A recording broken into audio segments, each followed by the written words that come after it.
Buenos días amigos, ¿cómo les va? ¿Cómo andan? Hay películas que a uno le quedan películas que son obras de arte y te quedan para siempre, ¿no? Pero a mí una de ellas, ¿saben cuál es? Il Postino.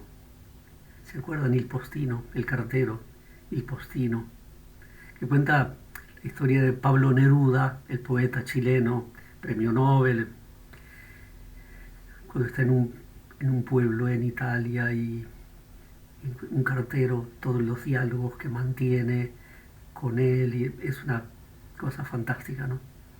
Y concretamente me acuerdo siempre de una escena que se encuentra Neruda a la orilla del mar con il Postino, y il Postino tiene su nombre sin cultura, es decir, sin instrucción, que es distinto, pero que tiene un espíritu poético extraordinario.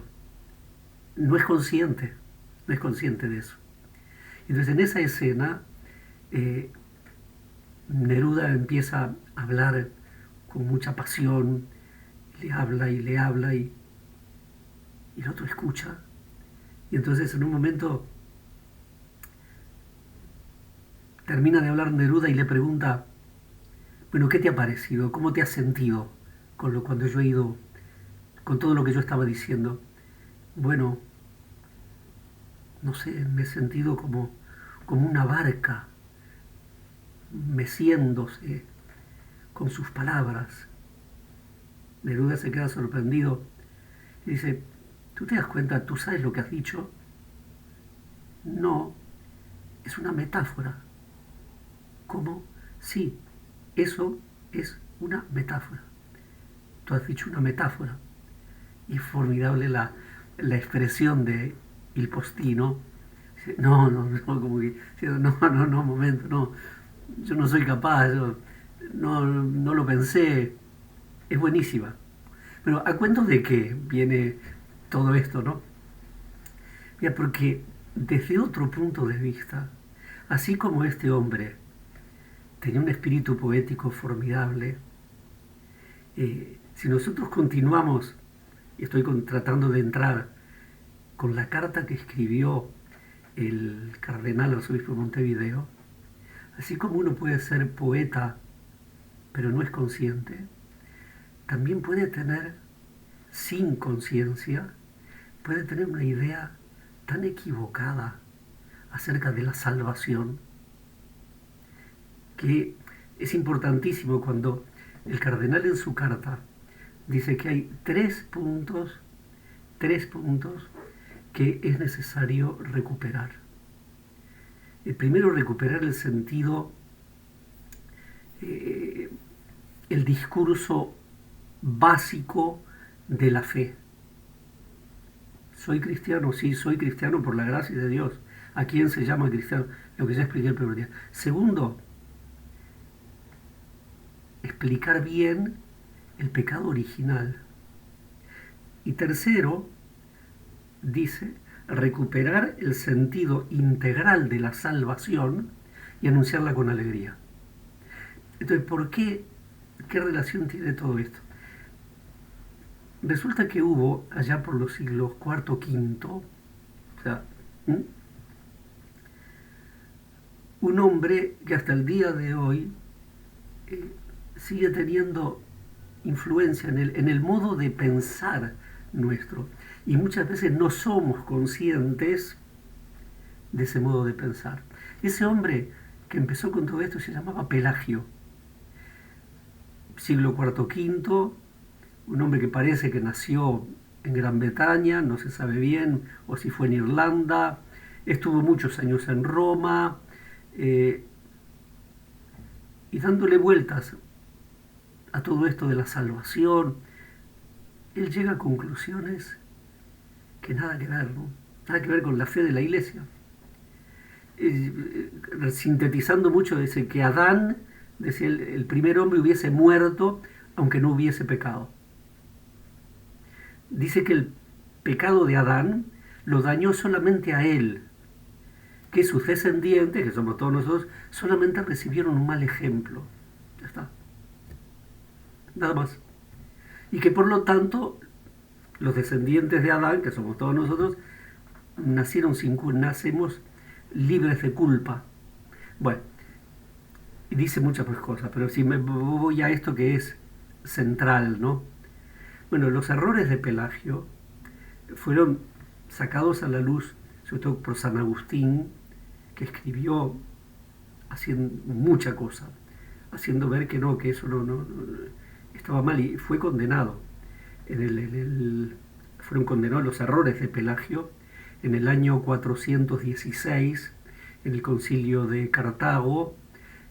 Bien, entonces, en la carta, el arzobispo, él dice que precisamente por eso, porque está tan extendido este pelagianismo, este modo de pensar, que es necesario volver al centro, que es lo que nos dice, que es lo que enseña la Iglesia acerca de nuestra condición humana, cómo somos, cómo venimos. Porque dice, muchas veces el mensaje de salvación queda diluido en una confusa moral de la solidaridad, del buenismo, a la que me invita Jesús, como pueden invitarme otros prohombres de la humanidad.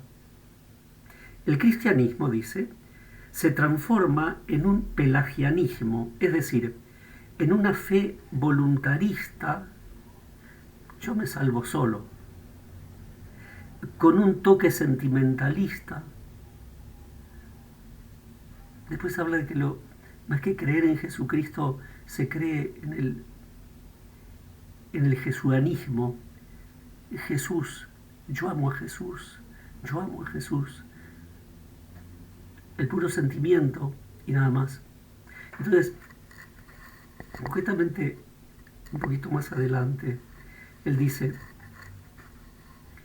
San Juan Pablo II se refería a que gradualmente se va secularizando la salvación. Esto, dice el cardenal, que se nos ha colado en la vida cristiana.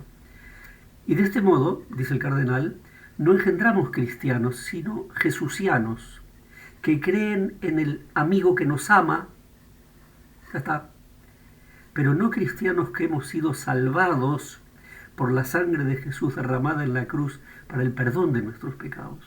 Esto es grave, es muy grave. ¿Qué ocurre? Que al no haber sentido, cuando se pierde el sentido del pecado, no hay lugar para la salvación, obviamente, ¿no? Y entonces el cristianismo se va transformando en una moral medio lavada, en una especie de buenismo,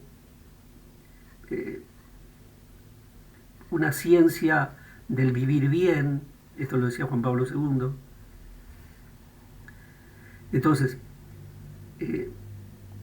esta secularización de la salvación tiene consecuencias en todos los órdenes de la vida cristiana y es un cáncer a la hora del anuncio del Evangelio, palabras fuertes.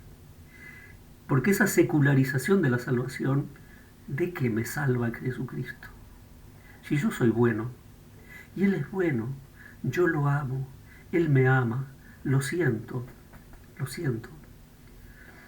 Porque todo eso vacía de sentido, le vacía de sentido a la vida sacerdotal y religiosa, hace absurda la celebración de los sacramentos. ¿Para qué? Destruye el fervor misionero.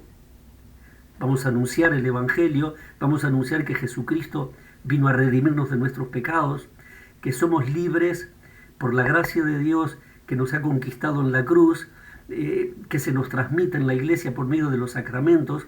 Qué privilegio inaudito, total, que tenemos de tener el cuerpo y sangre de Cristo en el altar, que se nos da como alimento.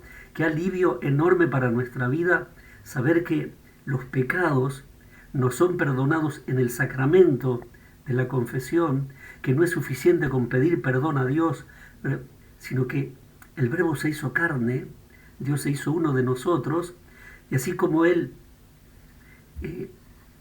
Dice el Evangelio, la gente se acercaba y querían tocarlo porque salía de él una fuerza que curaba. Tengo que acercarme a Cristo y tocarlo en los sacramentos y Él me perdona los pecados, me da la nueva vida suya por los sacramentos. Bueno, si todo esto se ignora, se deja de lado, no te hagas problema, ya está, somos todos buenos. Por eso dice, este es probablemente hoy nuestro mayor desafío pastoral, el anunciar, es decir, plantear una propuesta de conversión que llena de gozo a quienes la acogen y plantearla con alegría, con convicción, esto es. Y él cuenta, al final de este apartado, que realmente hay que leerlo despacio y darle vueltas, interiorizarlo, saberlo, termina diciendo lo siguiente. En una misión en el Cerro de Montevideo, un hombre muy querido del barrio Jardines del Hipódromo se mandó una de las mejores predicaciones que he escuchado en mi vida. El razonamiento fue sencillo. Desde su propia experiencia, este hombre ya veterano le decía a la gente del asentamiento, la cosa es clara. De un lado, la cárcel o la tumba, del otro, la palabra de Dios que salva. Así decía. Hay que darle vueltas a esto. Necesitamos ser salvados por la palabra de Dios, por los sacramentos. ¡Qué alegría! Bueno, así como entonces hay poetas como Il Postino, sin saberlo, también, yo no voy a decir hay herejes sin saberlo, con todo lo que trae consigo la palabra hereje, sino que se ha deformado y no son conscientes. Sin saberlo, creen en otro Jesús que no salva. De hecho, no salva. Porque, bueno, por todo lo que acabo de decir. Ya está.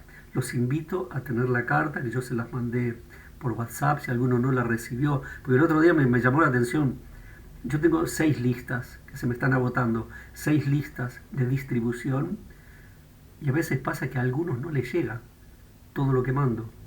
No me pregunten por qué, porque no tengo ni idea. Si a alguno no les llegó la carta que mandé con el WhatsApp, la carta del arzobispo, me la pide y se la reenvío con mucho gusto. Por hoy los dejo. Que la bendición de Dios Todopoderoso, Padre, Hijo y Espíritu Santo, descienda sobre ustedes y permanezca para siempre.